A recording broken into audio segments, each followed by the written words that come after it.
வணக்கம். இன்று மதுரைக்கு மாலை வருகிற மாண்புமிகு முதலமைச்சருடைய மேலான கவனத்திற்கு தைப்பொங்கல் என்றாலே பொங்கலோ பொங்கல், மக்கள் உள்ளங்களிலே மகிழ்ச்சி பொங்க தைப்பொங்கல். ஆனால் இந்த அரசிலே இன்றைக்கு மக்கள் வேதனையிலே துடித்துக் கொண்டிருக்கிறார்கள்.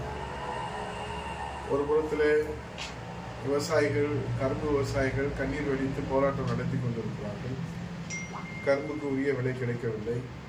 தமிழ்நாட்டு மக்களுக்கு எதிர்க்கட்சி தலைவராக ஸ்டாலின் சொன்ன 5000 ரூபாய் முதலமைச்சராக ஸ்டாலின் கொடுக்கவில்லை.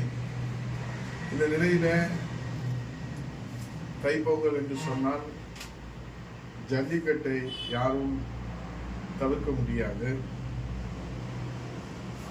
இந்த தமிழ் மண்ணின் வீரத்தையும், பாரம்பரியத்தையும், பண்பாட்டையும், நாகரிகத்தையும் உலகத்திற்கு எடுத்துச் சொல்லுகிற உலக பிரசித்தி பெற்ற அலங்காநல்லூர் ஜல்லிக்கட்டு, அவனியாபுரம் ஜல்லிக்கட்டு, பாலமேடு ஜல்லிக்கட்டு உலக பிரசித்தி பெற்ற ஜல்லிக்கட்டு.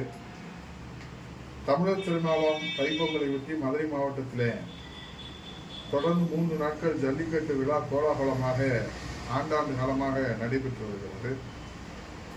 தைப்பொங்கல் திருவிழாவான ஜனவரி 15ஆம் தேதி அவனியாபுரம், 16ஆம் தேதி பாலமேடு, அலங்காநல்லூர் 17ஆம் தேதி என அடுத்தடுத்த நாட்களில் அனல் பறக்கும் ஜல்லிக்கட்டு போட்டிகள் நடைபெற்று வருவது தமிழர் மரபு, மதுரையின் சிறப்பு.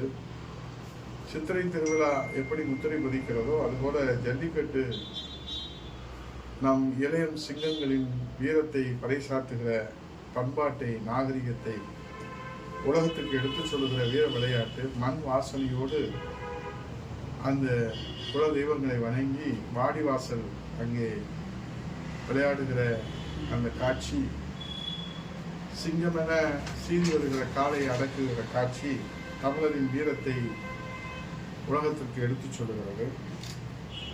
இந்த ஜல்லிக்கட்டு பல்வேறு சோதனைகளை சந்தித்திருக்கிறது. 11/7/2011ஆம் ஆண்டு தான் ஜல்லிக்கட்டுக்கு தடை ஏற்படுத்துகின்ற வகையில் காளைகளை காட்சிப்படுத்தும் பட்டியலில் காங்கிரஸ் அந்த கூட்டணி அரசு சேர்த்ததை நாம் வரலாற்றில் கருப்பு தினமாகவும் அதை மறக்க முடியாது. ஆனால் இதை மறு ஆய்வு செய்ய வேண்டும் என்று 14/2014ஆம் ஆண்டு 19/5 மனு தாக்கல் செய்யப்பட்டது. 15ஆம் ஆண்டிலே புரட்சித் தலைவர் அம்மா அவர்கள் ஜல்லிக்கட்டு போட்டியை நடத்திட பாரத பிரதமருக்கு கோரிக்கை வைத்ததையும் நாம் மறக்க முடியாது.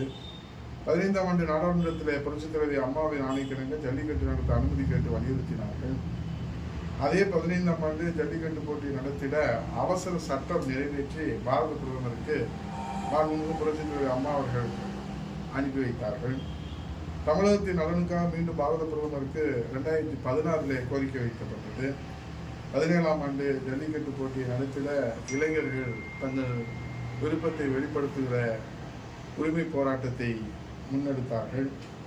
2017 அனைத்து இந்திய அண்ணா திராவிட முன்னேற்ற கழக அம்மாவின் அரசிலே சட்டமன்றத்தில் சிறப்பு தீர்மானம் நிறைவேற்றி பாரத பிரதமரை சந்தித்து கோரிக்கை வைத்து ஜல்லிக்கட்டுக்கு குடியரசுத் தலைவர் ஒப்புதல் பெறப்பட்டது. அனைத்து இந்திய அண்ணா திராவிட முன்னேற்ற கழக அம்மாவினுடைய அரசுக்கு கிடைத்த பெருமை. அதைத் தொடர்ந்து 2018, 2019, 2021ஆம் ஆண்டு அலங்காநல்லூர் ஜல்லிக்கட்டு போட்டியினை மாண்புமிகு புரட்சித் தலைவர் எடப்பாடியார் அவர்கள் முதலமைச்சராக நேரிலே வந்து பச்சை தமிழர் பச்சை கொடி அசைத்து வாடிவாசலே அங்கே வணங்கி கோயில் காளையை களத்திலே வாடிவாசலிலே திறந்துவிட்டு வரலாறு படைத்தார்கள். ஒரு முதலமைச்சர் வாடிவாசலுக்கு நேரடியாக வந்து பச்சை கொடி அசைத்த பச்சை தமிழர் என்கிற பெருமை புரட்சி தமிழர் ஐயா எடப்பாடியாருக்கு ஜல்லிக்கட்டு வரலாற்றிலே பொன் எழுத்துக்களால் பொறிக்கப்படக்கூடியது. அப்படிப்பட்ட ஜல்லிக்கட்டு இன்றைக்கு அரசு முன்னெடுத்து சென்று அந்த மண்ணின் மைந்தர்கள், உள்ளூரில் இருக்கக்கூடிய அந்த மண்ணின் மைந்தர்களை புறக்கணித்து விட்டு ஏதோ திமுக கட்சியிலே தான் இந்த ஜல்லிக்கட்டை கண்டுபிடித்ததை போல ஒரு தோற்றத்தை மக்களிடத்தில் ஏற்படுத்துகிற ஒரு ஆணவ சர்வாதிகார போக்கு தான் தொடர்ந்து 2-3 ஆண்டுகளாக மதுரை மக்கள் மட்டுமல்ல தமிழகமே முகம் சுளிக்கின்ற வகையில் இன்றைக்கு திமுக இந்த ஜல்லிக்கட்டு போட்டியை கையாளுவது வேதனையின் உச்சமாக இருக்கிறது. பொதுவாக மரபு வழியிலே அந்த உள்ளூர் மக்கள், மண்ணின் மைந்தர்கள், அந்த கிராம கமிட்டி அவர்கள் முன்னெடுத்து செல்வார்கள். அரசு அதற்கு உறுதுணையாக இருக்கும். இதுதான் வரலாறு, இதுதான் மரபு.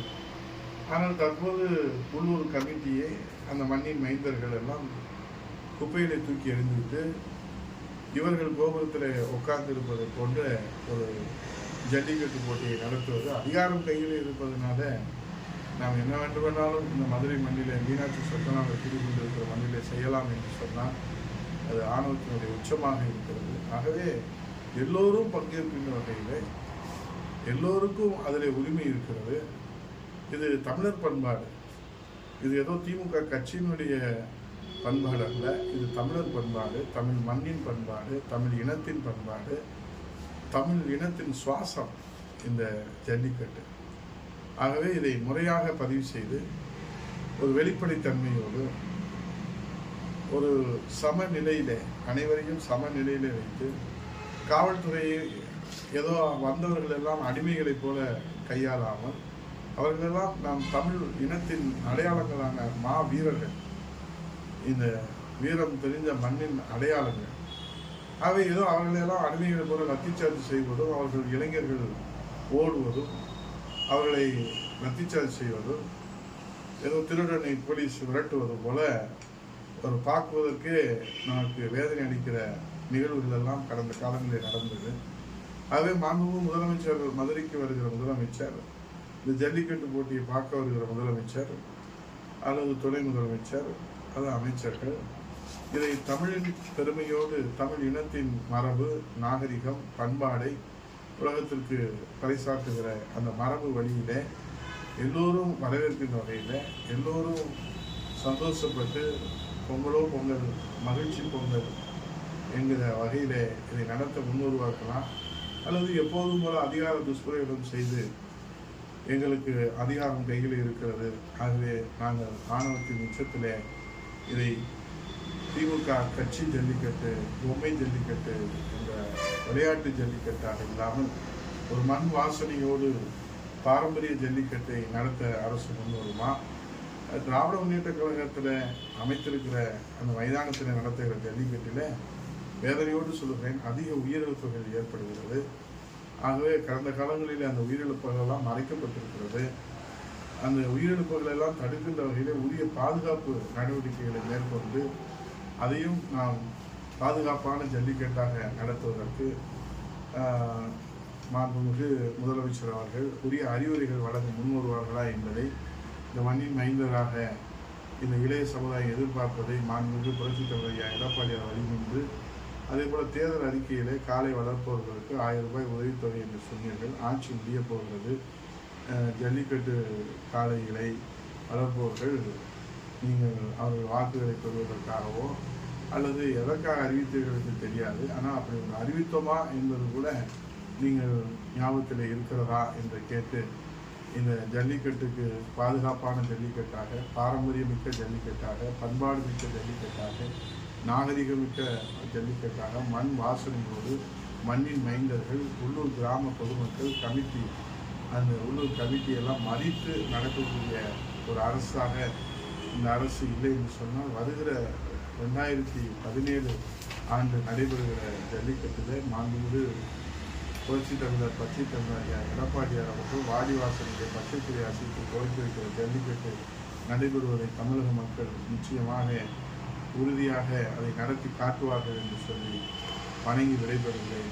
ஜல்லிக்கட்டு பாதுகாப்பான ஜல்லிக்கட்டா அல்லது விளம்பர ஜல்லிக்கட்டா, ஜல்லிக்கட்டு நடைபெறுகிற ஜல்லிக்கட்டு தமிழர் பண்பாடு மிக்க ஜல்லிக்கட்டா, தமிழர் ஜல்லிக்கட்டா, இளைஞர் ஜல்லிக்கட்டா அல்லது திமுக கட்சியை விளம்பரப்படுத்துகிற ஜல்லிக்கட்டா என்பதை பொறுத்திருந்து பார்ப்போம். அல்லது மக்கள் தகுந்த பாடம் புகட்டுவார்கள்.